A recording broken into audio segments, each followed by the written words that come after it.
অনেক দূরে যেখানে নদী আকাশ ছুতে চায় সেখানে এক ছোট্ট গ্রামে থাকত এক দুঃখী মেয়ে। তার নাম ছিল শ্রাবণী। শ্রাবণীর জীবন ছিল মেঘে ভরা, কারণ তার বাবা ছোটবেলাতেই মারা গিয়েছিলেন। অভাবের সংসারে সে বড় হচ্ছিল, তাই ভালো মন্দ অনেক কিছু খেতে ইচ্ছে হলেও তা মেটানোর উপায় ছিল না। মা বাহার নকশি কাঁথা বুনে কোনো মতে সংসার চালাতেন। সেই সামান্য আয়ে নুন ভাত জোটানোই দায়। ইলিশ মাছ তো আকাশ কুসুম কল্পনা। সেদিন ছিল ভরা বর্ষা, ইলিশের ভরা মৌসুম। নদী থেকে ভেসে আসা ঠান্ডা বাতাস ইলিশের ঘ্রাণও বয়ে আনছিল। শ্রাবণী তার মায়ের পাশে বসেছিল। মা বাহার গভীর মনোযোগে নকশি কাঁথা বুনছিলেন। সুইয়ের প্রতিটি ফোঁড়ে ছিল শ্রাবণী ও বাহারের জীবনের সব দুঃখ আর স্বপ্ন। শ্রাবণী সাহস করে মাকে জিজ্ঞাসা করল, মা, আজ ইলিশের এমন গন্ধ আসছে কেন? মনে হচ্ছে যেন আকাশ থেকে ইলিশের বৃষ্টি হচ্ছে। আমার কত কিছু খেতে ইচ্ছা করে, এই ইলিশের গন্ধ সুখে মনে হচ্ছে আজ যদি একটু ইলিশ ভাজা হতো। শ্রাবণীর মা বাহার কাঁথা বোনা থামালেন। তার চোখ ভরে এলো, কিন্তু পরক্ষণেই সেই কষ্ট লুকোতে কঠিন স্বরে বললেন, চুপ কর শ্রাবণী, এত বড় কথা তোর মুখে আসে কি করে? জানিস না এখন ইলিশের কি দাম? আমার দিনরাত খেটেও একবেলার ইলিশ কেনার টাকা হয় না। এসব বড়লোকের মাছ, গরিবের ঘরে ইলিশের নামও করতে নেই। তোকে তো কতবার বলেছি, এই নকশিকাথা বিক্রি হলে তবেই তোর দুমুঠো ভাতের ব্যবস্থা হবে, আর তুই বলছিস ইলিশের কথা।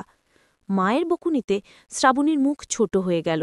সে দেখল মায়ের চোখের কোণেও জাল চিকচিক করছে।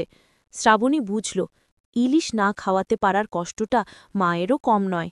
শ্রাবণী তখন বাইরে এলো। তার প্রিয় বন্ধু কাঠবিড়ালি চিটপটাং একটা কড়ুই গাছের ডালে বসে বাদাম ভাঙছিল। শ্রাবণীকে মন খারাপ করতে দেখে সে কাছে এলো। কটকট, কি হয়েছে শ্রাবণী? মা বকলেন কেন? নিশ্চয়ই আবার সেই রূপালি বাদামের কথা বলেছিস। রূপালি বাদাম নয় রে চিটপটাং, ইলিশ মাছ। আমি মায়ের কাছে একটু ইলিশ খেতে চেয়েছিলাম। মা খুব কষ্ট পেলেন, তার কষ্ট দেখে আমারও খুব কষ্ট হচ্ছে। চিটপটাং, আমার বাবা নেই। মা দিনরাত খেটে আমাদের জন্য একটা ভাতও জোগাড় করতে পারেন না। আমাদের জীবন এখন মেঘে ঢাকা, আর আমার ভালো মন্দ কত কিছু খেতে ইচ্ছে করে, কিন্তু উপায় নেই। এই বছর আমাদের কোনোভাবেই ইলিশ কেনা হবে না, কিন্তু আমার খুব ইচ্ছা আমি আর তুই মিলে মাকে একটা ইলিশ মাছ খাওয়াবো। এই বছর আমরা মাকে ইলিশের ঘ্রাণ দেবই। খটখট, খটখট, তোর ইচ্ছা আমারও ইচ্ছা। আমরা দুজন বন্ধু মিলে কোনো একটা উপায় বের করবই। কিন্তু কি করা যায়? আমরা তো টাকা রোজগার করতে পারি না। টাকা রোজগার নয় রে চিটপটাং, আমাদের বুদ্ধি খাটাতে হবে। এমন কিছু করতে হবে যাতে কোনো বড়লোক খুশি হয়ে আমাদের নিজেই ইলিশ দেয়। চুরি করা চলবে না, কোনো খারাপ কাজ করা চলবে না। শুধুমাত্র বুদ্ধি আর সাহসের জোরে আমরা মাকে ইলিশের হাসি দেব। তাহলে চল শ্রাবণী, আমি যাচ্ছি। রাজা সাহেবের প্রাসাদের দিকে কান রাখব। কোনো বিপদ দেখলে তোকে খবর দেব। কাঠবিড়ালির কান আর তোর বুদ্ধি, এই দুয়ে মিলে আমরা মাকে ইলিশ খাওয়াবই। সেই দিন থেকে শ্রাবণী আর চিটপটাংয়ের যৌথ মিশন শুরু হলো। তারা দুজন সারা গ্রাম খুঁজে বেড়াল এমন কোনো সুযোগের সন্ধানে যেখানে তাদের সাহায্য প্রয়োজন। তাদের উদ্দেশ্য ছিল পরিষ্কার, কোনো সৎ উপায়ে টাকা না নিয়ে শুধু একটি ইলিশ মাছের বিনিময়ে রাজা সাহেবকে বড় ধরনের কোনো হেল্প করা। তারপর এলো সেই সুযোগ। রাজা সাহেবের প্রাসাদের ভেতরে গোতুন ভাণ্ডারে রাখা বহু মূল্যবান পারিবারিক দলিলপত্র ইঁদুরের দল কেটে নষ্ট করছিল। রাজা সাহেব গ্রামের সবাইকে ডেকে ঘোষণা করলেন, শোনো গ্রামবাসী, যে আমার এই মূল্যবান দলিলগুলো ইঁদুরের হাত থেকে রক্ষা করতে পারবে তাকে আমি পুরস্কার দেব। সে যা চাইবে তাই পাবে। আমার মান সম্মান, আমার পূর্বপুরুষের ইতিহাস সব এখন বিপন্ন। শ্রাবণী আর চিটপটাং সেই ঘোষণা শুনে প্রাসাদে গেল। শ্রাবণী বলল, মহারাজ, রাজা সাহেবকে সম্বোধন করে, আমি জানি আমরা গরিব, কিন্তু আমরা বুদ্ধি খাটাতে পারি। চিটপটাং জানে কোথায় ইঁদুররা লুকিয়ে আছে এবং তাদের দুর্বলতা কি।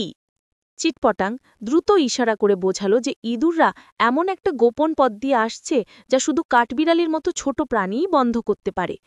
চিটপটাং বিদ্যুতের বেগে প্রাসাদের গোপন পথে ঢুকল। শ্রাবণী বাইরে থেকে তাকে দিক নির্দেশনা দিচ্ছিল।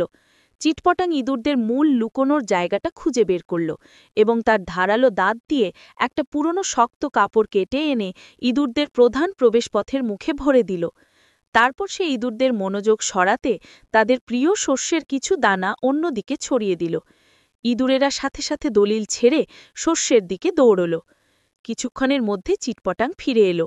সে ফিরে আসার পর শ্রাবণী বুদ্ধি করে সেই পথটা পাথর দিয়ে আটকে দিল। রাজা সাহেব দেখলেন ইঁদুরের উপদ্রব বন্ধ হয়েছে এবং মূল্যবান সব দলিল রক্ষা পেয়েছে। রাজা সাহেব আনন্দে আত্মহারা হয়ে গেলেন। তিনি হাঁটু গেড়ে বসে শ্রাবণী আর চিটপটাংকে ধন্যবাদ জানালেন।